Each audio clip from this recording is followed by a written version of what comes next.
A primeira que vai falar é a Carol. Vocês conhecem já a Carolina Leslie, organizadora do IAD, sócia da Saiba Mais. Ela vai falar sobre uma pesquisa que ela fez. Eu acredito que muitos de vocês tenham respondido, que buscou traçar um panorama da usabilidade no Brasil. Ela vai apresentar os resultados disso. Oi, tem uma cola e eu falo muito rápido, eu sei disso, é um problema, eu estou tentando respirar e falar um pouco mais devagar. Então, se eu estiver correndo muito, vocês me avisem, por favor. Bem, em dezembro do ano passado, eu resolvi fazer uma pesquisa para entender um pouco melhor como é que está o mercado, onde a gente está trabalhando, o que as pessoas estão fazendo, que tipo de atividade a gente faz no mercado de UX no Brasil. E aí, antes de começar, vamos fazer um discurso sobre nomenclatura. Eu estou usando o UX aqui na maior abrangência possível do termo. Acho que valem muitos papos sobre as diferenças entre AI, UI, design de interação, usabilidade, mas não é o que eu quero entrar aqui. Eu estou querendo ver as diversas disciplinas que trabalham em conjunto e acabei usando o termo UX como guarda-chuva disso. Bem, então, em dezembro, eu montei essa pesquisa, foi até um processo longo, porque a gente faz bastante pesquisa online para cliente, eu sempre testo, mas é diferente quando você faz parte do público-alvo da pesquisa, a gente nunca fica satisfeito, a gente testou várias versões nas semanais até a gente conseguir publicar. No fim, a gente teve 233 respostas, o que a gente não tem dados estatísticos para saber exatamente qual é o tamanho da amostra geral, mas isso dá para a gente extrapolar várias tendências que são bem interessantes. E aí, uma das primeiras perguntas que eu fazia era para tentar entender em que contexto cada um trabalha. A gente sabe que é muito diferente o trabalho que o UX faz numa empresa que o produto final não tem nada a ver com o UX, quer dizer, tem tudo a ver, mas é outra coisa, você está melhorando aquele produto final, e quando você trabalha ou numa agência ou numa consultoria. E aí disso, a gente vê que, eu achei bem interessante isso, que metade das pessoas que responderam à pesquisa trabalham em empresas, e não em agências ou consultorias de UX, como talvez tivesse acontecido numa pesquisa como essa há uns 10 anos. É muito legal ver que o mercado está reconhecendo o valor e a importância da disciplina na qual a gente acredita, na qual a gente trabalha. E eu acho também interessante ver que é muito diferente o desafio que as pessoas têm dentro das empresas agora do que elas tinham em agências, ainda mais porque não são só startups, empresas pequenas que estão investindo em UX. Tem muitas empresas grandes. Você vê aqui que o pessoal que trabalha em empresas já começa a trabalhar em organizações de mais de 1000 pessoas, que é bem diferente do tamanho das pessoas que vieram de agências. E nisso a gente tem questões de cultura e de políticas internas e processos muito diferentes daquelas que a gente estava acostumado anteriormente.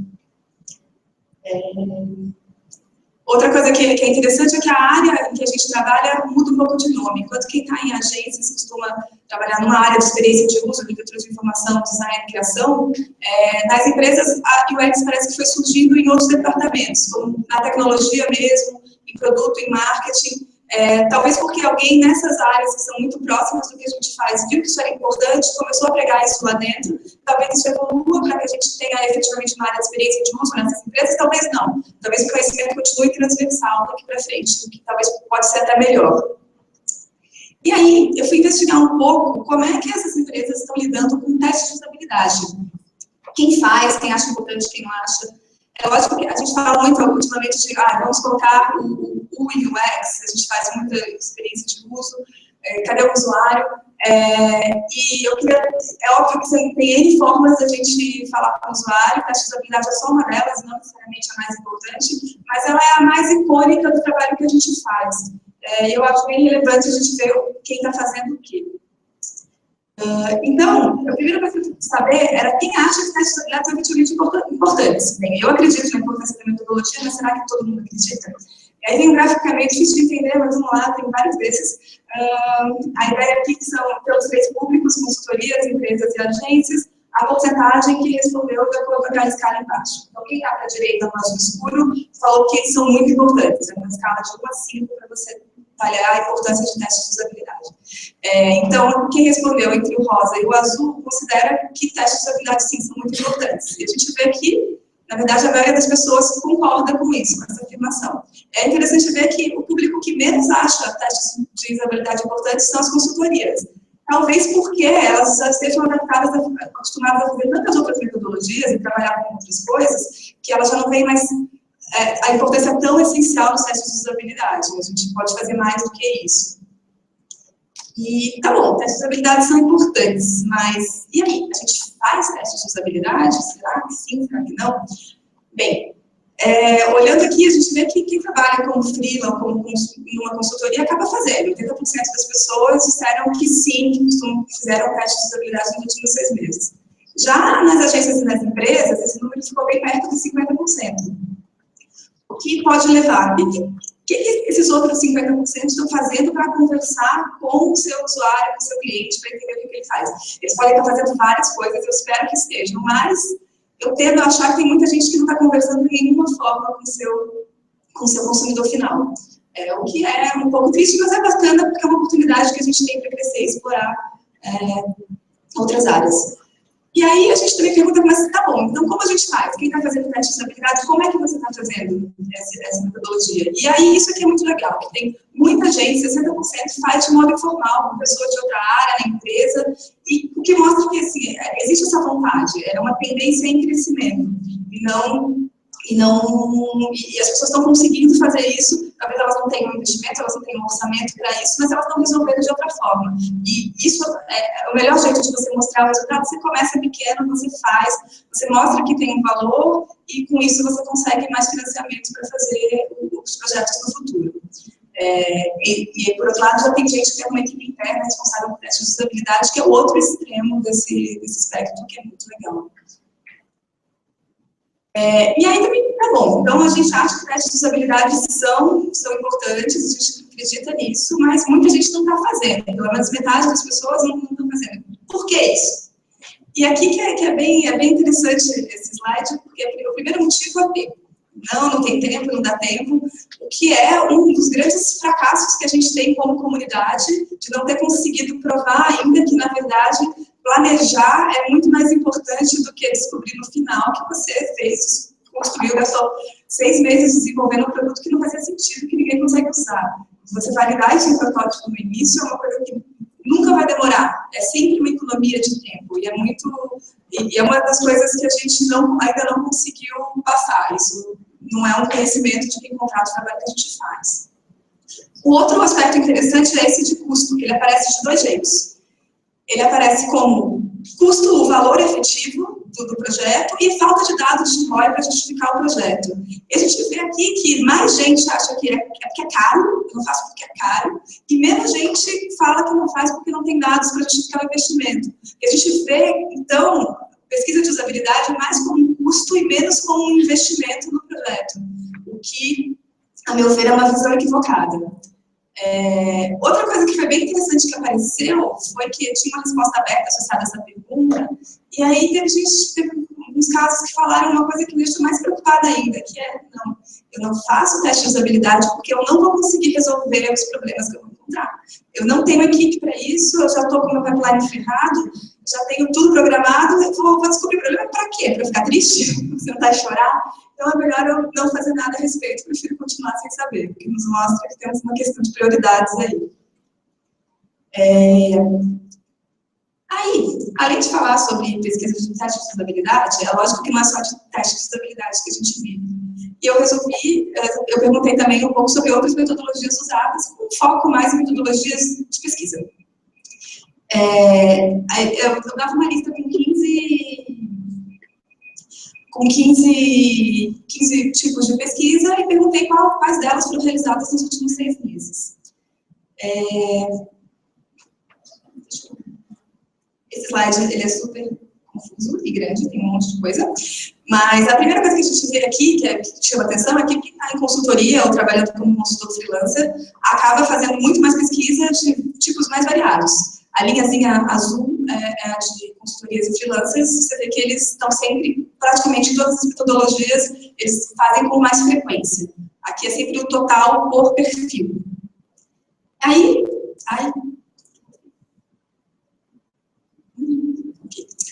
Aí aqui, limpando um pouco o gráfico para tirar esse dado, ficando só em agências e empresas, a gente vê que a metodologia de pesquisa mais usada nos últimos 6 meses entre os respondentes da pesquisa foi o benchmark. Que, por um lado, é fácil de entender o porquê, né? Assim, qualquer um pode fazer um benchmark, eu não dependo de ninguém, não dependo de aprovação, eu sempre faço. Isso está arraigado na cultura de agência de publicidade e realmente é muito importante. Você tem que saber o que o seu concorrente está fazendo, você tem que olhar o que o mercado está fazendo. Só que, por outro lado, é muito perigoso, né? Porque se você só se baseia em benchmark como forma de pesquisa, você vai, inevitavelmente, ser um late adopter e vai estar correndo atrás do que os outros estão fazendo. Para algumas empresas isso é uma estratégia, mas para a grande maioria não. E para pessoas que querem ter, que pretendem ter um trabalho de qualidade, em geral isso não é suficiente. Aí outra coisa que se destaca é que personas e jornada do consumidor aparecem aqui com bastante destaque. E o que eu fiquei me questionando, eu não entrei em detalhes de como essa metodologia foi aplicada ou não. Mas, dado a falta de outros tipos de pesquisa com o usuário final, eu fico pensando quantas dessas personas e jornadas foram feitas baseadas em dados demográficos e não em dados de comportamento, que são os tipos de persona que efetivamente trazem resultados, trazem valor para o trabalho de experiência de uso. Então, fazer persona, porque você viu que seu público-alvo são homens de 20 a 30 anos, classe AB, e você inventa alguém, não é exatamente o que vai melhorar a experiência de uso do seu projeto. Eu posso estar falando uma bobagem aqui, pode ser que todo mundo esteja fazendo isso super embasado em pesquisa, mas eu vejo, olhando o que eu consigo acompanhar do mercado, eu vejo que tem muita gente ainda que não se baseia em fatos de usuários reais. Outra coisa que eu acho que é interessante questionários online e testes AB. Eles apareceram até que com uma frequência boa, testes AB um pouco menos, mas o que eu acho legal de questionários online e testes AB é que se a gente está se preocupando com aqueles problemas lá atrás que a gente falou de tempo e custo, são duas formas de você começar a colocar pesquisa na sua empresa sem ter essas duas barreiras. Você consegue colocar, tendo uma metodologia de teste AB implementada, você liga e desliga o teste AB instantaneamente e você tem feedbacks mensuráveis, muito claros, que falam a língua do negócio. Questionários online também, eles têm várias falhas, tem vários furos, várias coisas que podem ser melhoradas com o uso só dessa metodologia, mas eles já são uma janela enorme para você entender como o seu consumidor pensa. Você coloca isso, você pode colocar isso tanto em redes sociais, como no seu site, de várias outras formas, e já é muito melhor do que não fazer nada. E eu não entendo por quê, eu acho que ele gostaria de, no ano que vem, numa pesquisa como essa, ver que o questionário online cresceu muito aqui, porque ele realmente é uma forma de mostrar como a metodologia funciona. Já numa nota um pouco mais negativa, o que preocupa é que se você for olhar a parte de metade do gráfico, que no máximo tem 30% das pessoas usando, ou até menos, a gente vê que aparecem coisas como entrevistas em profundidade, pesquisa etnográfica, focus group, diário de uso continuado, que são todas metodologias de pesquisa mais formativas, mais de criação para o design. E o que acontece? Acontece que o design centrado no usuário, que tem como principal metodologia o teste de usabilidade, ele é realmente muito bom, é um processo muito necessário, mas ele é necessário para a gente fazer inovação incremental. A gente melhora aos poucos os projetos e a gente chega num momento que ele não vai fazer com que você inove, que você melhore daquilo. Você não consegue ver picos mais altos ao seu redor. Para isso, você precisa fazer pesquisa de design, pesquisa para entender as necessidades e o comportamento das pessoas. Tem um artigo que é muito interessante, que é um artigo do Norman Verganti, que é um pesquisador italiano, e o Norman, que chama Incremental and Radical Innovation, que eles comprovam que você só consegue uma inovação radical quando você tem uma mudança ou de tecnologia ou uma mudança de significado. E o que com design centrado no usuário, a gente consegue ir fazendo subir a qualidade do nosso produto no universo das possibilidades, até chegar no conceito matemático de máximo local. É o melhor que você consegue dentro daquele ponto de partida que você estava. Para você efetivamente mudar uma indústria e ter uma inovação um salto de qualidade, você precisa de outro tipo de pesquisa. E a pesquisa de design pode ajudar a mudar essa questão do significado. Mudanças de tecnologia, em geral, elas não são baseadas em pesquisa, mas mudanças de significado são. Isso é muito interessante porque, se a gente quer ser mais estratégico, a gente quer ter um impacto maior no nosso trabalho, a gente está usando as metodologias erradas para conseguir esse resultado. E, bem, eu pelo menos gostaria de ver mais, de ter projetos mais inovadores com inovação vinda do trabalho de UX. E aí, mudando novamente de capítulo, eu também fui entender como é que o UX está integrado nas organizações. Deixa eu deixar aqui de novo. Tá? E aí eu fiz 4 perguntinhas para ver como é que está. E até fui um pouco ambiciosa em tentar traçar um nível de maturidade das organizações em relação ao UX. A primeira pergunta era, como é que é a equipe de UX? Então, a gente vê aqui, entre empresas e agências, a gente vê que a gente tinha uma escala, de novo, de 1 a 5, de um lado, minha equipe é incipiente. Algumas pessoas sabem o que é UX, mas ainda não praticamos as técnicas, não colocamos as técnicas em prática. No meio tinha, existe uma pessoa ou área responsável por disseminar a adoção de uma cultura de UX por toda a empresa. E no final temos uma equipe de UX multidisciplinar, bem estruturada, e que trabalha em conjunto com outras áreas. A gente vê que as agências elas estão um passo um pouco à frente, mais ou menos 40% delas dizem ter equipes mais estruturadas, enquanto nas empresas ainda tem muita gente que é incipiente. Tem algumas pessoas que sabem o que é UX, mas ainda está... mas o grosso das pessoas está ali naquela massa da metade do caminho. Já tem uma área, as pessoas já sabem, mas estamos no momento de justamente comprovar que esse tipo de pensamento, de experiência de uso, traz resultados. A outra pergunta que eu fiz foi sobre o processo de trabalho. Então, tá bom, a maioria dos projetos não tem uma visão de UX, alguns projetos possuem uma visão de UX, ou o UX está incorporado ao processo de todos os projetos. De novo, aqui é interessante ver que, na visão das agências, quase metade falou que o UX está incorporado na visão da maioria dos projetos, enquanto que nas empresas esse número é bem menor. O que eu acho que é legal aqui é que se você tem recursos limitados e você tem uma equipe pequena, está numa empresa enorme com N projetos, você deve ter um dilema de será que eu tento influenciar o maior número de projetos possível, ou será que eu pego um projeto e invisto todos os meus recursos nele? E o que tem se falado bastante na literatura é que é mais interessante você pegar um projeto de farol, fazer direito a todas as metodologias e o processo de design nesse projeto específico e usá-lo como bandeira para você conseguir mais financiamento para aumentar a sua abrangência e seu impacto naquela organização. A outra pergunta era sobre qual que é o momento de envolvimento de UX. Aqui a ideia era perguntar se simplesmente não é envolvida, ninguém me chama, se eu não vou atrás, não acontece. Se é uma coisa pontual, se em alguns momentos chamam, vamos chamar essa pessoa aqui, está funcionando, não está, vamos fazer uma pesquisa, ou se é um processo contínuo, que é o que a gente considera um mundo ideal. Você não tem início, não tem fim. Você está sempre preocupado com experiências de uso. E aqui o dado é um pouco mais animador. As pessoas veem, parece que os respondentes veem mais UX como um processo contínuo do que como um selo de aprovação no final passou pela equipe de qualidade. O que é bem bacana. Agora, o próximo gráfico é um dos que eu acho mais importantes dessa apresentação e um dos mais tristes para a gente como comunidade de UX.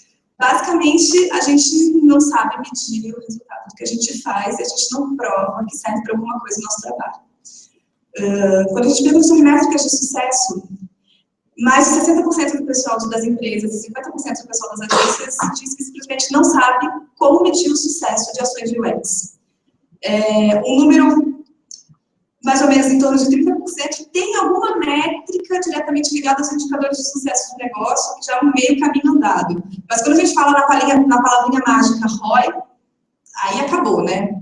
Ninguém tem ROI de UX. Entre as agências, 20% já se dizem ter, o que já é um passo maior, mas nas empresas não dá nem 5%.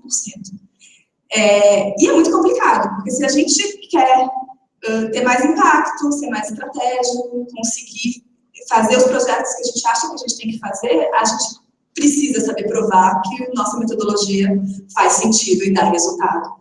Se a gente não falar a língua do negócio, a gente nunca vai conseguir crescer. E aí eu tenho 2 exemplos que são interessantes, que são... na verdade.